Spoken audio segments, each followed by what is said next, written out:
Hello my sweets, this is Keisha. Welcome to Sweet Urban Rose. Today I'm going to show you how I duped this farmhouse clock from Pier1. With a little effort and time, you can have a beautiful decor piece that was inexpensive to make. Are you ready? Let's go!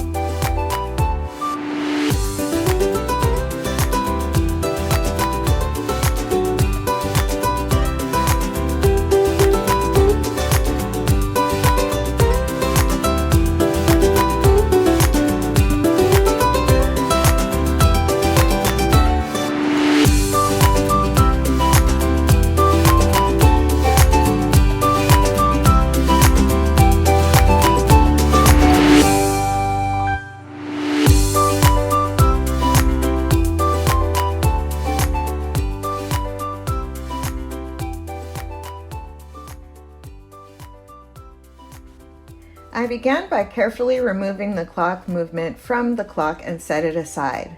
I purchased this clock from Goodwill for $1.09, but you can purchase the movement itself at major craft stores, Walmart, or even online.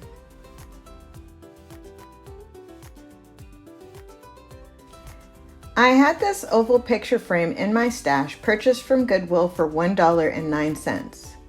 I traced the oval onto the foam board 2 times, then traced it once on the poster board and cut them all out. If you don't have or can't find a frame, you can cut more foam board or cardboard until you have reached your desired thickness.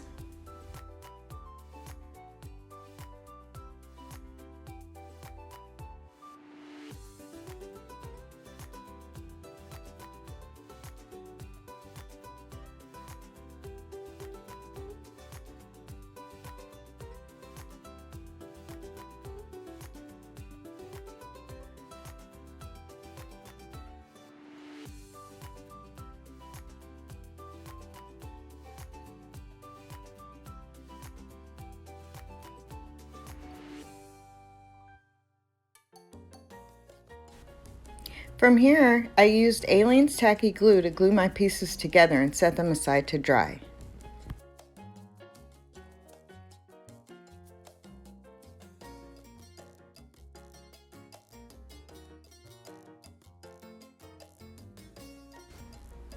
Once dried, I took Waverly chalk paint in white and painted 2 coats, letting it dry in between each coat. After the paint dried, I took a ruler and a pencil to draw lines lengthwise down the face of the clock to create planks. Then, taking a fine tipped paintbrush, I painted over the lines using Waverly chalk paint in Elephant.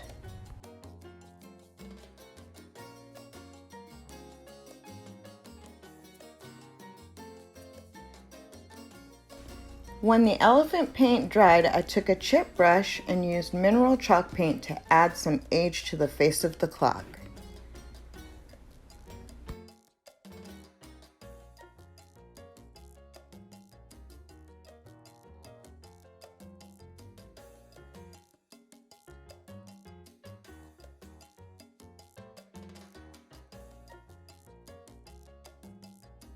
Sand down some of the paint to soften the lines and the distressing.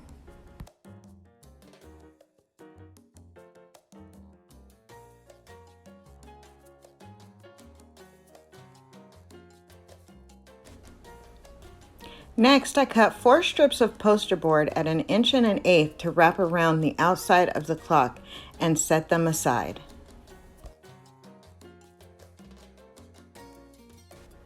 While off camera, I decided to drill a hole in the middle of the clock to add the clock movement. I quickly discovered I needed to remove some of the layers of foam board from the middle, so I'm just demonstrating that process for you here. I did a Google search for a clock face that looked similar to my inspiration and printed the one I liked the best. To transfer, we are going old school. Color the back of the paper with a pencil and make sure you do it kind of heavy.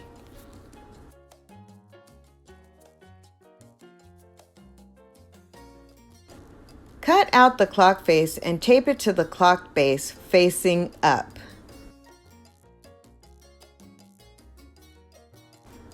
Then take a pencil or a pen and trace over what you are wanting to transfer.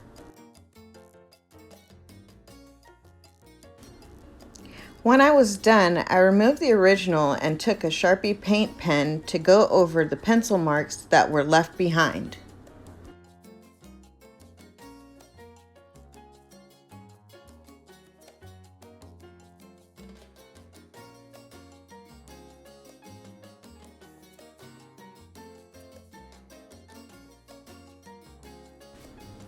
Now to add the wording, I decided to use my Cricut machine.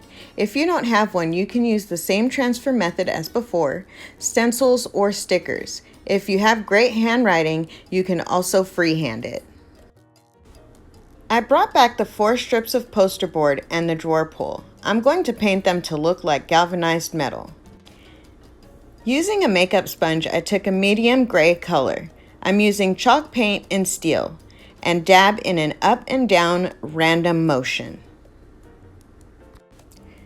It's important to be as random as possible, and we aren't looking for perfection or full coverage here.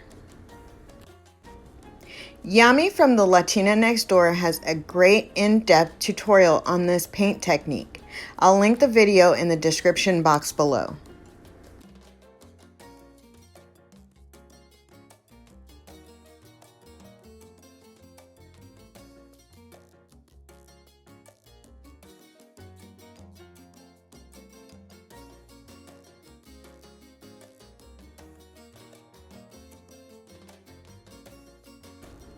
Next up is dark gray. I'm using Folk Art acrylic paint in gunmetal gray.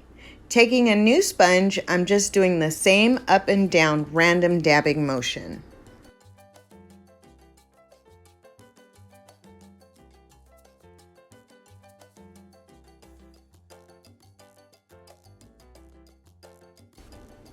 For the last layer, I used Craft Smart acrylic paint in silver.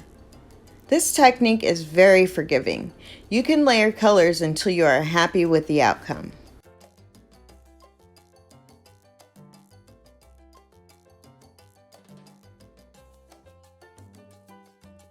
I also prepared 1 shower curtain ring to act as the bow of the clock.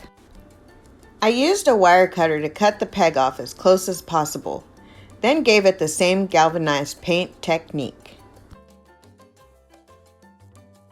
I'm now fitting the strips to go from 12 to 6 around the edge.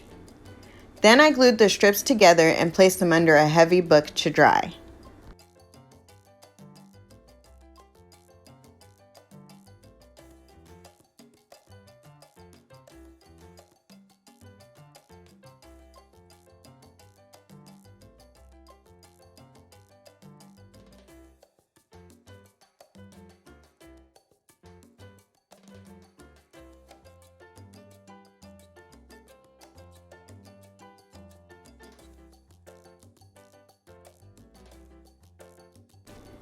When the strips were good and dry, I hot glued them around the outside of the clock.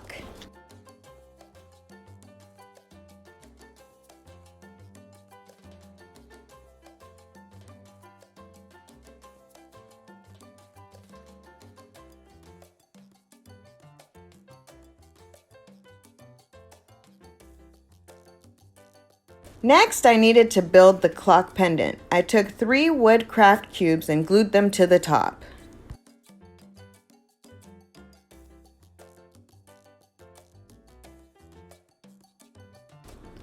I used a scrap piece of poster board and marked out a rough shape that I'm going to use to cover the cubes. After that, I connect the lines and then I cut out 2 of those pieces.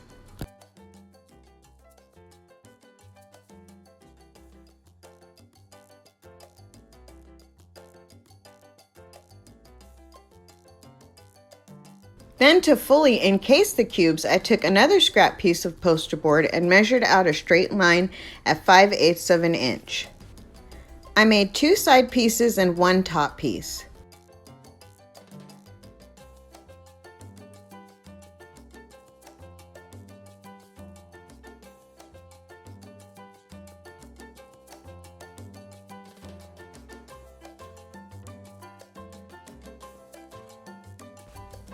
And this is what I ended up with.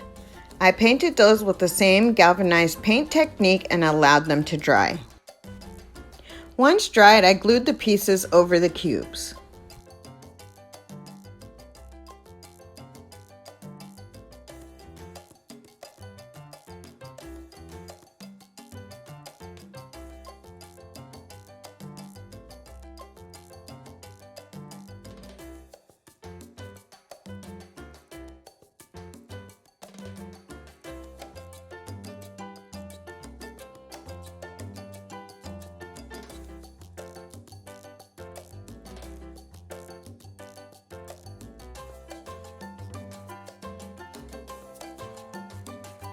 Next, I glued the shower curtain ring to the drawer pull.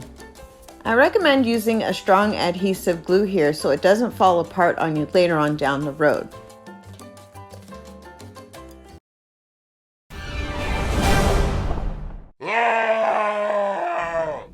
Y'all, while waiting for the drawer pull and the shower curtain ring to set up, I got glue gun happy.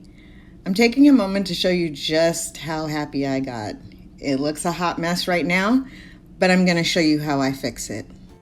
But first, I need to add a hanger to the back. You can use a sawtooth hanger, twine, or even a paper clip. Then I glued the knob onto the pendant and allowed that to set up.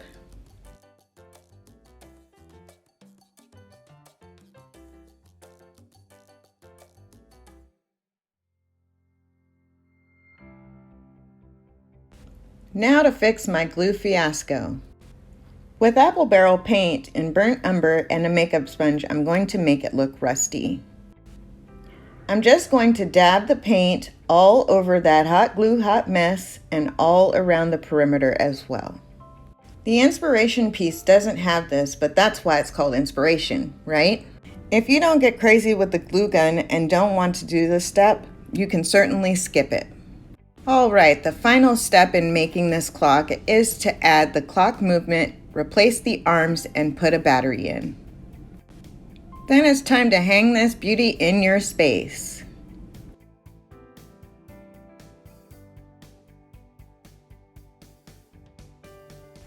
If you enjoyed this video, hit the like button and leave me a comment below. If you'd like to see more, subscribe to my channel and select all notifications so you don't miss my next video. Thank you so much for watching, and remember, love, inspire, create. See you next time.